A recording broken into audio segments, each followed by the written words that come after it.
And here in the studio, joining us now to give us further insight into the situation in Egypt is the Middle East expert Sheriff Mansour. Mr. Mansour was born in Cairo and spent the first 25 years of his life in Egypt. He is now a senior program officer with Freedom House, an organization dedicated to promoting free institutions worldwide.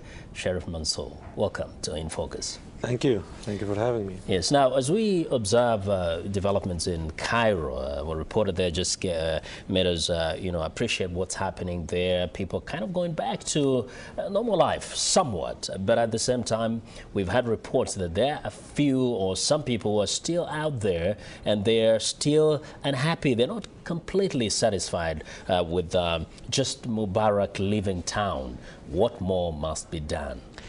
There were clear demands from the beginning, and I think the army have done a good job so far in responding to these demands. They have the first and most important one is the outset of Mubarak, then dissolving the two parliaments that were fraudulent and suspending the constitution. I think now they are talking also about having a referendum soon.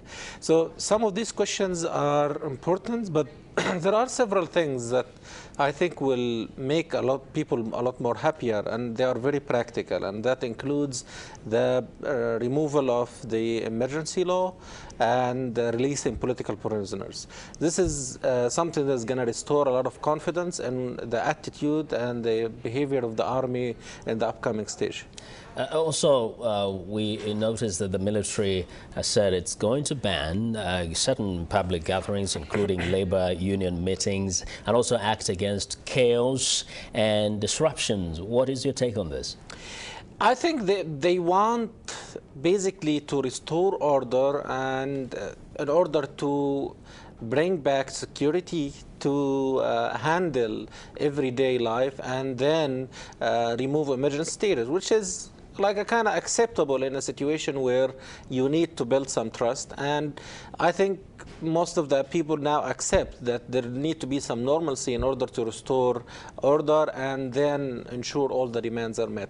But I have two cautions. First of all, this is an army after all, and I think no matter how people trust the army and how much they have confidence in the way they handle things, they have the same hierarchical mind, and they have the same priority of stability that every army is looking for across the world. So I want to be cautious as well that this is not going to be the end of it, and it's just going to be temporary until the order is restored. Mm-hmm. And now the military, of course, has said it will help the transition into civilian rule, and at the same time hopefully give back power in 6 months or slightly after that, as soon as the country is ready for a democratic election. Mm-hmm. In your assessment, is 6 months enough time for all the political groups to organize themselves and be ready to participate in a credible election? Well, I think it's enough if there is will from the army and from the people to collaborate. And basically, having a free and fair election requires significant changes in the constitution and on the ground. And these changes already have acceptance from everyone, all the opposition.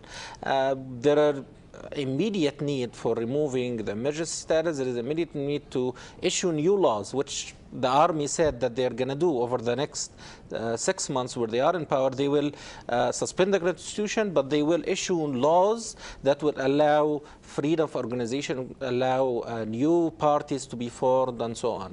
Yes. Now, quickly, we know that the events in Egypt were triggered by the upheavals in Tunisia, but some say that what has happened in Egypt will have more significance in the entire Arab world. Do you share the view? Absolutely. I think the line that all Arab dictators were using after Tunisia is, we're not Tunisia.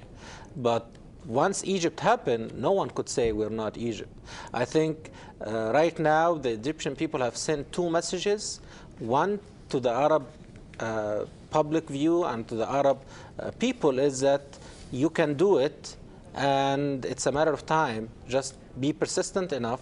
And the other to the Arab dictators saying your time is running out. Yeah, very quickly in 15 seconds. Do you fear that there could be some unintended developments under military rule in Egypt? Absolutely, and that's I think the balance between trust and transparency, I think we need to hear a lot more from the army. They need to be communicating their plans regularly, and there need to be continuous freedom of media so that they can cover events as they develop. Thank you very much, Sheriff Mansour. Sheriff, we want to thank you very much for joining us today. That is Sheriff Mansour, a Senior Program Officer with the Freedom House here in Washington, D.C. Hope you come back again.